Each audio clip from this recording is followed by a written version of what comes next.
Dans notre pratique, le design multi-écran, pour l'instant, c'est une extension des sites internet que l'on crée. Donc je dirais qu'on va créer un système qui, pour l'instant, fonctionnait que sur un site internet.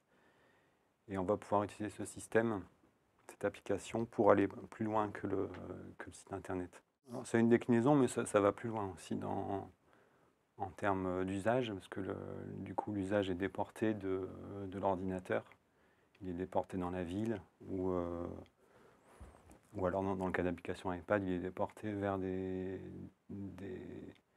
utilisations plus personnelles, plus intimistes, enfin et plus qualitatives, je dirais.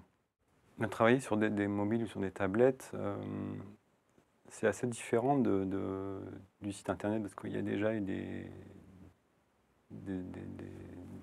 objets d'interface qui sont créés par Apple. Et les normes sont beaucoup plus strictes, ce qui fait que déjà la liberté est beaucoup moindre, ce qui n'est peut-être pas forcément un mal, mais bon,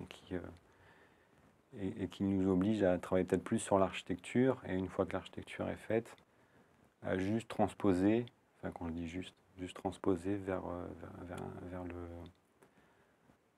l'application mobile.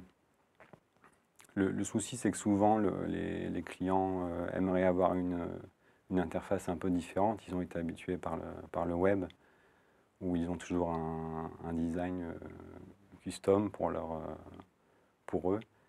Et là, ils se retrouvent avec un peu le même design que tout le monde. Donc, ils auraient envie d'avoir quelque chose d'un peu différent. Et c'est souvent juste le logo qui fait la différence, ou alors la palette de couleurs, mais encore, c'est pas forcément toujours le mieux de changer toutes les couleurs.